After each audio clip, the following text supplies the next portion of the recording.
Handphone na weh, depan handphone.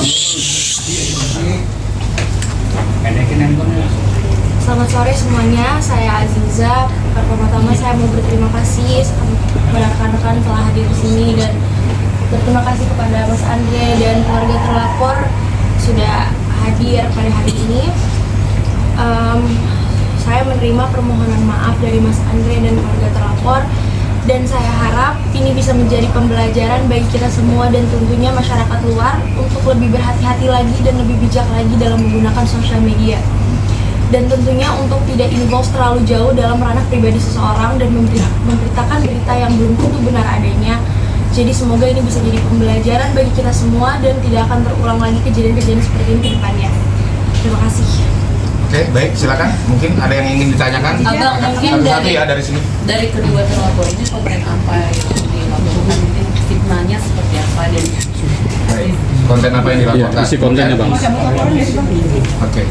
Baik, untuk saudara Andreas, kemudian juga ibu dari salah satu terlapor berinisial N, yang dilaporkan adalah mengenai pencemaran nama baik, kemudian juga penyebaran berita bohong.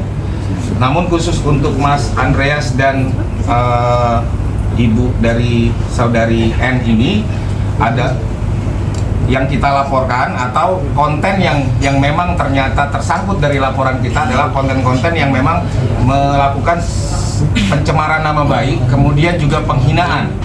Ada konten-konten yang bernada penghinaan terhadap Aziza. Tapi kemudian setelah ditelaah lebih jauh oleh penyidik di Bareskrim Polri, hal ini tentunya masih dapat kita berbicara secara kekeluargaan, atau mungkin yang telah ditetapkan oleh Bareskrim Polri adalah sebuah sistem, yaitu atau sebuah hal yang biasa dilakukan oleh Polri. Kita mengenal yang namanya restoratif justice. Nah, dari awal Mas Andreas kemudian juga ibu dari termasuk juga saudari N ini memang melakukan berbagai hal dalam konteks menunjukkan itikat yang sangat baik, penyesalan, kemudian juga merasa memang apa yang telah dilakukan ini sesuatu yang tentunya dapat menyinggung seseorang, tentunya dapat mencemarkan nama baik seseorang, sehingga Mas Andreas kemudian juga ibu dari saudari N melakukan berbagai hal, mencoba menghubungi pihak kami untuk membicarakan secara kekeluargaan.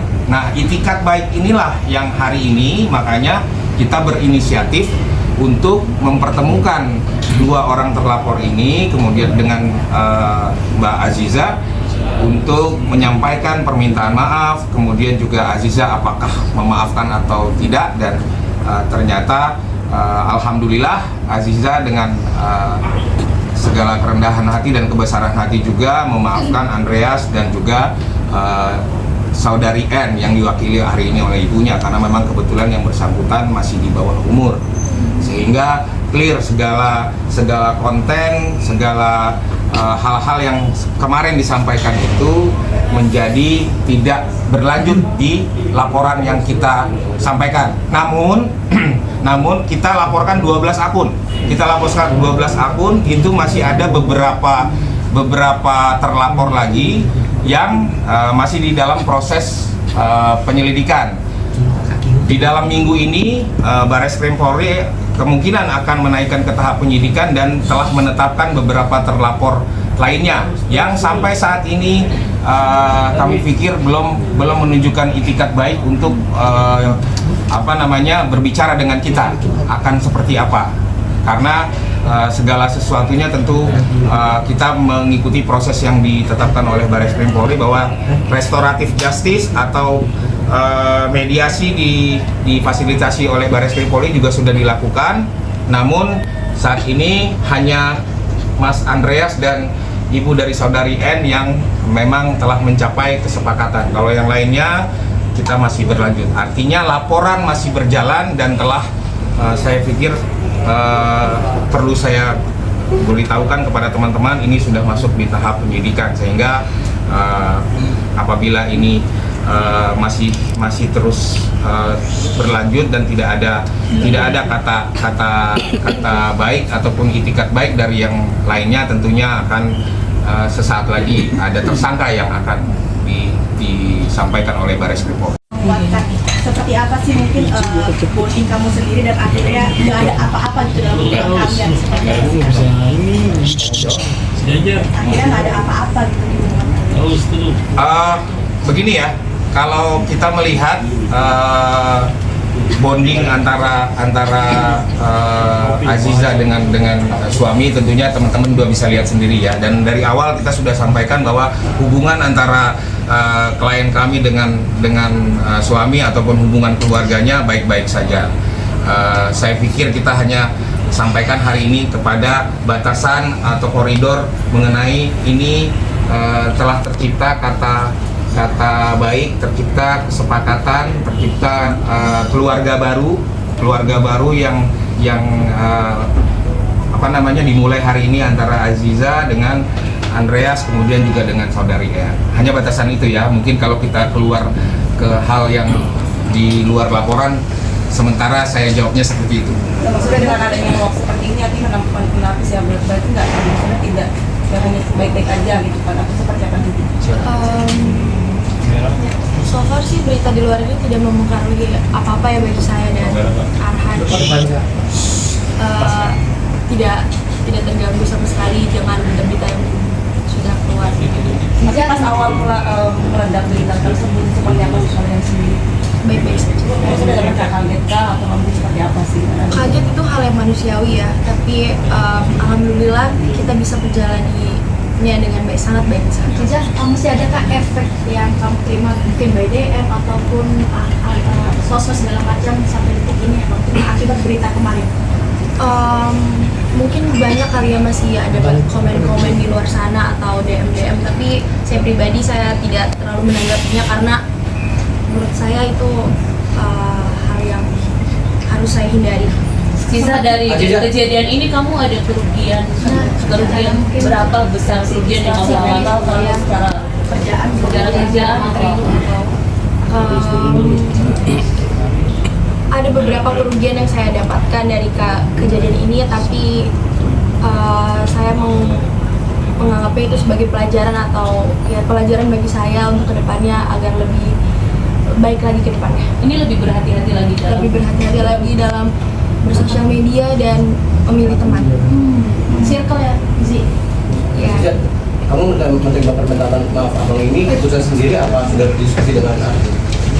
Saya menerima permohonan maaf ini dari diri saya sendiri. Saya udah ketemu sama Mas Andre di luar ini semua. Zizi, berarti circle kamu yang sekarang lebih positif vibe atau seperti apa sih Zizi? Alhamdulillah saya dikelilingi orang-orang yang baik. Support dari lingkungan kamu seperti apa, teman-teman baru kamu yang sekarang ini seperti apa sih? Alhamdulillah sangat suportif ya, keluarga dan teman-teman saya. Jadi saya juga tidak terlalu merasa sedih atau terpuruk sekali atas kejadian yang sudah terjadi. Mungkin support kakak dengan adanya lapor ini seperti apa mungkin? Support sebagai seorang suami. Zizi, ada beberapa komentar yang mengatakan kamu terlalu dibacking sama orang tua dan sebagainya. Tanggapan Zizi seperti apa? Saya bersyukur karena saya masih mempunyai orang tua yang mendukung saya, mensupport saya. Menurut saya itu adalah suatu berkat ya dari Allah. Saya masih disupport sama orang tua saya. Jadi menurut saya orang-orang yang bilang saya dibacking orang tua itu mungkin ya Suami. ya. Ada mungkin sampai adanya berita ini kayak sampai kepikiran yang menunggang hukuman itu seperti apa sih? Mungkin ada misalkan berita hukuman berapa terus sampai akhirnya ada berita ini jadi kepikiran jadi waktu dokter atau seperti apa gitu masih kan? Untuk ngomongan sendiri Didoain aja yang baik-baik. Zizi sempat kena mental nggak sih? Pendampingan psikolog atau seperti apa kamu selama seminggu atau? Oh enggak, tidak ada. Alhamdulillah ya tidak ada. Kemarin umroh gimana sih? Saya menjalankan ibadah saya dengan sangat baik ya. Alhamdulillahnya ya kita bisa. sempat mencoba hal baru setelah selesai umroh, itu juga bagian dari healing atau seperti apa? Kita ke laporannya aja ya. Kalau ke kegiatan pribadi saya potong dulu, silakan. Orang tua tanya ke gimana? laporan, kemudian juga ke mediasi. Support dan ada pesan apa dari orang tua mungkin sih? Ya, ini jadi pembelajaran bagi saya, pembelajaran yang sangat besar juga. Hanya itu aja sih, orang tua saya support saya. Sih, ini kan bisa dikatakan mertua juga kan awam dengan hal seperti ini gitu. Nah, seperti apa sih memberitahu kalau ini tuh memang beritanya berita hoax atau seperti apa? Kalau urusan itu kayaknya Begini, jadi memang pada saat awal orang tua kemudian juga Aziza sendiri sudah